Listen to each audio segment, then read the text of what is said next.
जिसके नाम से आपके भारत का नाम अजनाब खंड नाम था भारत का।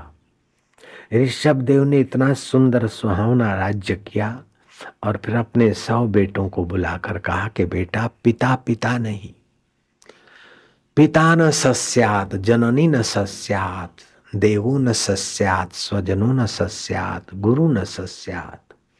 वह गुरु गुरु नहीं जो अपने शिष्य को भगवान की भक्ति और संयम का उपदेश नहीं देता। वो पिता पिता नहीं जो अपने बेटों को भगवान की भक्ति और संयम का उपदेश नहीं देता। वह माता माता नहीं, वह देवता देवता नहीं, वह सज्जन मित्र मित्र नहीं। बेटे, संभोग का सुख तो बकरा एक दिन में 40 बकरियों के साथ भोग सकता है। ये सुख क्या है? तो सत्यानाश है। भूंड भूंडन के साथ भोग सकता है। मनुष्य जीवन ये सत्यानाश करने के लिए नहीं, मनुष्य जीवन ईश्वर प्राप्ति के लिए।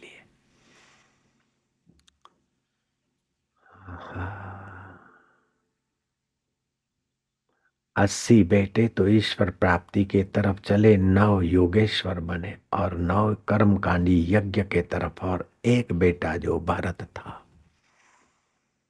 उसको राजगद्दी सौंपकर ऋषभ देव चल पड़े। खुले बाल, फटे शरीर, जरूरत पड़ी तो चुपचाप मौन व्रत, हाथ लंबा किया, जो मिला खा लिया, जहां आए सो गए। अपना राज्य के अलग इलाकों में गए। अनजान व्यक्तित्व, मश्करे, हरामी छोरे या लुफर छोरे उनकी मश्करी करते तो समझते कि शरीर का अपमान होता है। वो तो जल का आग का भोजन है, मेरा क्या है इसमें। श्वास अंदर जाए सो बाहर आए हम, मैं वो चैतन्य हूँ, अमर आत्मा हूँ। भोग भोग कर इस शरीर को मौज करा दी, इससे क्या मिलेगा? कष्ट और असुविधाओं सहकर भी आत्मा परमात्मा की भक्ति में दृढ़ रहने से जीवन सफल होगा। ये बात उस महापुरुष ने ठान ली थी। और विचरण करते करते जैसे मस्त हाथी चला जाए और मक्खियां बिनबिनाती रहे, ऐसे लोग कुछ का कुछ बोलते, लेकिन ऋषभ देव के चित्त में उनकी किसी बात की असर नहीं होती। कभी कभी वो भोजन करने बैठते या भिक्षा ले आते तो बैठते तो मन चले लोग वहां आकर चने की दाल खा के फटाकड़े फोड़ते न शरीर, ऐसे अधोवायु छोड़ते, बमबाजी करते। फिर भी चित्त में खेद नहीं लाने देते कि दुख के निमित्त बाहर से आ सकते हैं। दुखी होना न होना अपने हाथ की बात है।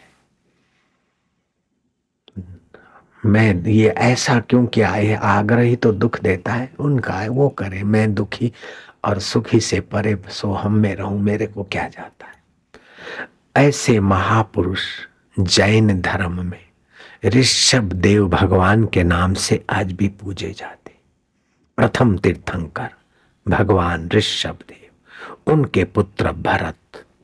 राजपाट की ऐसी सुंदर व्यवस्था की कि गायों के लिए चारा निःशुल्क राज्य के तरफ से, क्योंकि गायों के शरीर से 24 घंटा ऑक्सीजन निकलती और सूर्य की गो किरणें गाय अपने में शोषित करती, टीबी के कीटाणु नष्ट हो जाते। तो प्रजा के लिए गौ का होना बड़ा हितकारी है।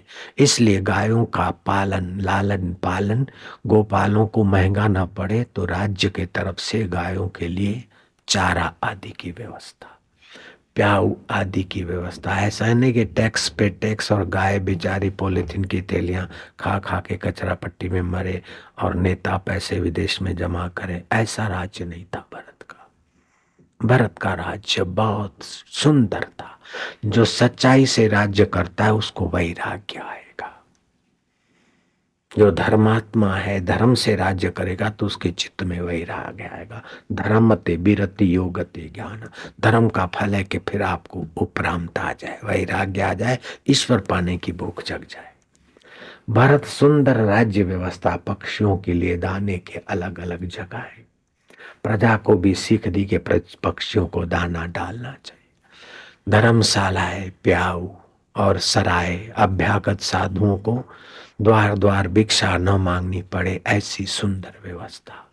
लेकिन ये सब व्यवस्था के बाद भी जीवात्मा को तो ईश्वर प्राप्ति का हक गंवाना तो वैध भी नहीं। राजपाट छोड़कर गंडकी नदी के किनारे झोंपड़ा बनाकर वह अजनाब खंड के एक छत्र सम्राट भरत ने इतनी सुंदर व्यवस्था की कि अजनाब खंड का नाम भारतवर्ष पड़ा। ऐसे राजा भरत एक दोपहर को स्नान करके सूर्य को अर्घ्य दे रहे थे तो गर्भिणी हिरणी पानी पीने को आई। तो जंगल का इलाका था, शेर भूखे शेरे बबर ने धाड़ा हिरणी पर छलांग मारने को गर्जना की। तो हिरणी भय के कारण गंडकी नदी को कूदकर उस पार जाना चाहती। गर्भ में बालक था और भय के कारण वो बालक गिर पड़ा। प्रसूति के ही दिन थे। हिरणी उस पार जाकर मर गई, दम तोड़ दिया और वो बालक को राजा भरत ले आए अपनी कुटिया पे, जिसके नाम से भारत नाम पड़ा।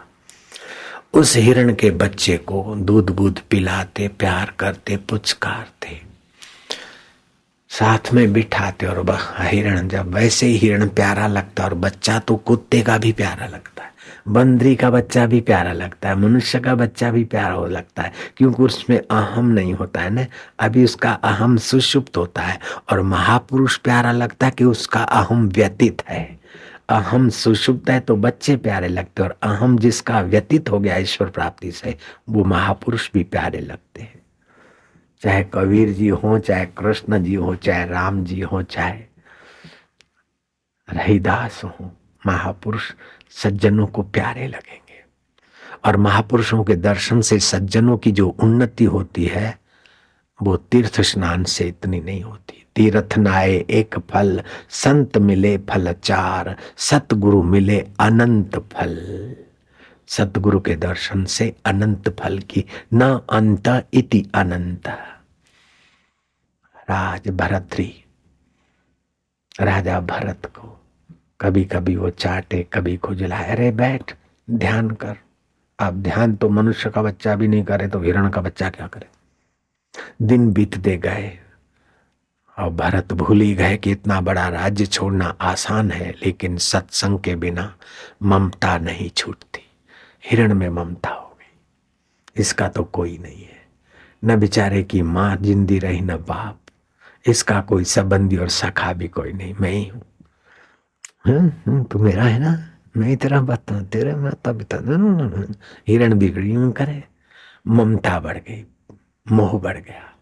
तुलसीदास ने सावधान किया, तुलसी ममता राम से, भगवान से ममता करो। किसी शरीर से ममता करोगे तो आपको या उसको धोखा मिलेगा। हिरण बड़ा हुआ, उछले कूदे। एक दिन देखते देखते हिरण कहीं चला गया, ढूंढने पर नहीं मिला और भरत को प्रारब्ध वेग से मृत्यु के घड़ी आ गई। अरे उसका क्या होगा, बघेड़े न मार जाए उनको, बेचारे का कोई नहीं था। अरे हिरण को कौन ले गया, कैसे गया होगा, कहीं गया, कब आएगा। हिरण के चिंतन चिंतन में प्राण चले गए। दूसरे जन्म में हिरण बना, लेकिन की हुई भक्ति भगवान की, हिरण के शरीर में भी स्मृति आती कि आज एकादशी है, एकादशी के दिन भोजन करने से प्रत्यवाय लगता है, पाप लगता है। एकादशी का व्रत करने से प्रत्यवाय नहीं लगता, पाप नहीं लगता, और पाप नष्ट होते और पुण्योदय होता है। आरोग्य, आयुष और पुष्टि प्राप्त होती है। एकादशी के दिन हिरण के शरीर में जैसे मंगल के दिन उजानी का कुत्ता उपवास रखता है, ऐसे एकादशी के दिन भारत का राजा हिरण के शरीर में घास चारा नहीं खाता था। 3 साल से कुछ ऊपर, 4 साल से कुछ कम उमरिया में हिरण ने अपना दम तोड़ा और एक ब्राह्मण के घर जन्मा, और ब्राह्मण ने भी देव योग से उसका नाम भरत रखा। और भरत को अगले जन्म की स्मृति थी कि जरा सा प्रीति की हिरण से तो इतना बड़ा राज्य छोड़ना आसान है, लेकिन ममता छोड़ना कठिन है, इसलिए किसी से ममता ना हो जाए। तो अंदर से सजाग थे और बाहर से बुद्धू जैसे। स्कूल में पढ़ने जाए तो भी बस वही सो ईश्वर की स्मृति, अगले जन्म के मंत्र में। मास्टरों ने देखा कि तू जड़मती है, जड़मती। चलो घर वालों ने खेत में जोत दिया, जहां अरट चलाना हो वहां बैल को खींच के बैठे, जहां पानी मोड़ना हो वहां पानी तोड़ दे, जहां तोड़ना है वहां मोड़ दे, जहां खड्डा करना हो वहां टेकरा कर दे। उल्टा काम करने लगे। घर वालों ने हाथ जोड़े कि अब तू जा जैसे भी करता हो। खेत खली में कहीं भरत पड़े रहे। उनकी सगी बहन, 9 भाई थे, दूसरी माँ के थे। ये एक भाई छोटा जड़ भरत, उस बहन का नाम था धीरज। धीरज को बड़ी धीरज थी।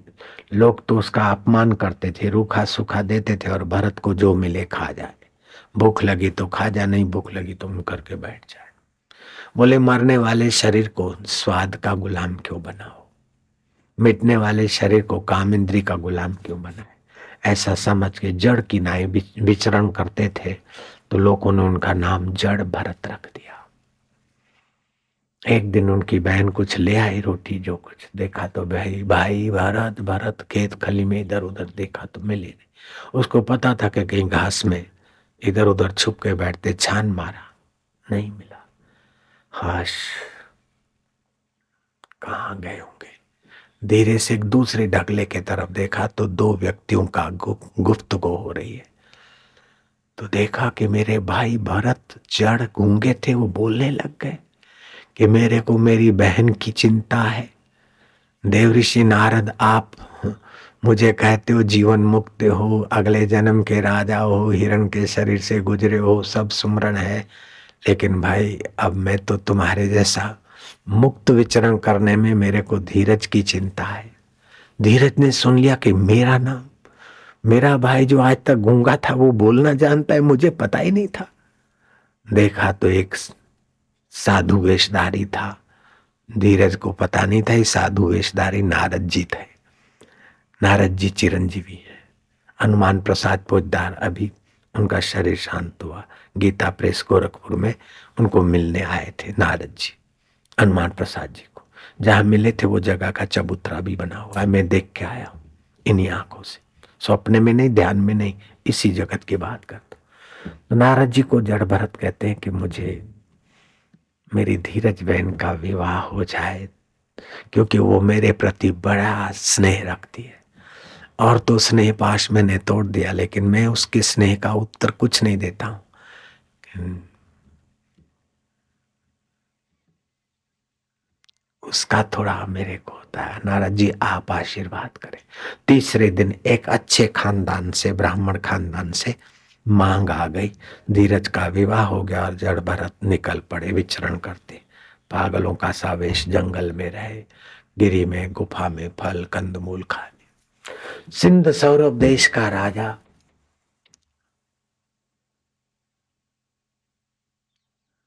राजपाट का सुख भोग कर देखा कि आयुष्य नष्ट हो रही है। मनुष्य जीवन ईश्वर प्राप्ति के लिए है, तो गुरु के तलाश में जा रहा था। उसकी डोली उठाने वाले 4 कायरों में से एक को जुलाब हो गए थे, तो बोला जाओ जंगल में कोई बेगर करता हो, जंगली आदमियों तो पकड़ के ले आओ। हट्टा कट्टा जड़ भरत उनको बढ़िया लगा, उसको जोत दिया।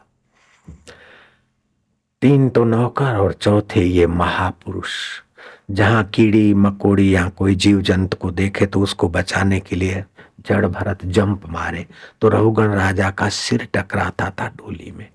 राजा उसको वक्र उक्ति से, तू तो दुबला हो गया, तू तो चल नहीं सकता, देख नहीं सकता, इसलिए ऐसा करता है, मैं नीचे उतरूंगा, तेरी चमड़ी उधेड़ दूंगा, बैत मारूंगा, तू मेरे जंगल में घूमता है, फल खाता है, बेगर करना तेरा हक है। कुछ का कुछ बोलते जा रहे थे, लेकिन जड़ भरत को चित्त में दुख नहीं होता था। दुख बाहर से आता है, लेकिन दुखी होना न होना आपके चित्त की दशा कैसी है। एक तो अपनी बेवकूफी से आदमी दुख मनाता है कि इसको मकान है, बकान है, इसने ऐसा कर दिया, ऐसा क्यों करा, बेवकूफी से दुख मनाता है। कुछ बाहर के निमित्त से दुख आता है, कुछ प्रारब्ध से दुख आता है, कुछ प्राकृतिक कोपों से दुख आता है, लेकिन दुखी होना न होना ये आपके हाथ की बात है। जड़ भरत ये भी जानते थे कि 100 जन्मों के बाद हिरण का बच्चा राजा और फिर संत के द्वार जाने वाला बन सकता है, लेकिन संत वेश में मैं था। मेरे हाथ का इसने रजका खाया है, घास फूस खाया है। वही हिरण का बच्चा रहुगण राजा होकर कंधे पे बैठा है, तो बालक कंधे पे बैठा, पिता की दाढ़ी मूछ खींचे तो मजा ही आएगा, काय को मैं दुखी हूं। वही जो हिरण छोड़कर मरे थे, वही हिरण रहुगण राजा हुआ। वैसे तो 100 जन्मों के बाद, पशु के 100 जन्मों के बाद ये योनियां बदलते बदलते बंदर और गाय के शरीर से गुजरते गुजरते मनुष्य के शरीर में आएगा। क्योंकि बंदर और गाय मनुष्य के निकट होती है, तो उसके संस्कार लेते लेते जब मरेगा तब मनुष्य होगा। लेकिन ये हिरण तो सीधा ही राजा रहुगण बन गया और राजपाट छोड़कर शांति पाने जा रहा है। तो संत के हाथ की प्रसादी और संत की निगाहों का दर्शन का प्रभाव, सैकड़ों जन्मों के बाद जो फल मिलना चाहिए वो इसको इसी जन्म में मिला है। तो अब डोली पे बैठा है, कुछ का कुछ बोल रहा है, तो क्या बात है। बोलते बोलते जब कहा कि मैं तो तेरे को मिट्टी में मिला दूंगा, तो जड़ भरत को दया आई कि राजन कौन किसको मिट्टी में मिलाएगा। एक मिट्टी का पुतला, उस पर डोली, और डोली में दूसरा मिट्टी का पुतला, तो एक मिट्टी का घड़ा दूसरे घड़े को तोड़ देगा, तो उसमें आकाश का क्या बिगड़ेगा। तो आत्मा तो आकाश रूप है, मुझ आत्मा का क्या बिगाड़ेगा बेटे तू। ये मधुमय वचन सुनकर रहुगण राजा कूद पड़ा चरणों में कि तो कोई ईश्वर स्वरूप ब्रह्मवेता है, मैंने पहचानने में गलती की। जो बोलता था मैं चमड़ी उधेड़ दूंगा, वो बोलते महाराज आपने मेरे उद्धार के लिए अवतार लिया है। मैं सिंध सौरभ देश का राजा हूँ, राज सुख भोगा, सोने के बर्तनों में खाया, लेकिन आयुष्य नष्ट हो रही है। जिस शरीर को मजा दिलाए वो शरीर भी शमशान में जल जाए, उसके पहले अपने पाप जल जाए, अज्ञान जल जाए और प्रभु प्राप्ति हो जाए, तो गुरु के द्वार जा रहा हूं। तब जड़ भरत ने कहा अहम पूर्वा भरत नामो राजा है। महाराज राजा भरत, जिसके नाम से भारत वर्ष पड़ा, हमारा तो एक छोटा सा राज्य सिंध सौरभ इलाका, एक प्रांत, और आप भरत राजा थे। बोले हाँ, काल के चक्र में राजा भरत का शरीर नहीं रहा, तो सिंध सौरभ का मैं राजा हूँ, फलाना हूँ। ये मैं छोड़ दे, महापुरुषों के चरण रज में अहंकार छोड़कर उनके चरण रज में जब तक श्रद्धा भक्ति नहीं करता, तब तक जीवात्मा को परमात्मा का संगीत सुनाई नहीं पड़ता, परमात्मा का रस नहीं मिलता। जड़ भरत ने उपदेश दिया और सिंध सौरभ देश के राजा को आत्मा परमात्मा में विश्रांति मिली।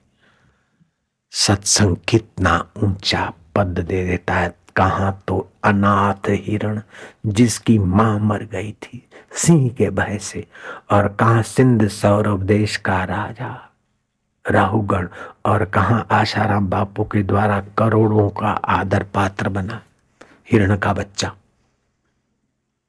घास के टुकड़ों में से हिरण बच्चा, घास कितना पूजा जा रहा है।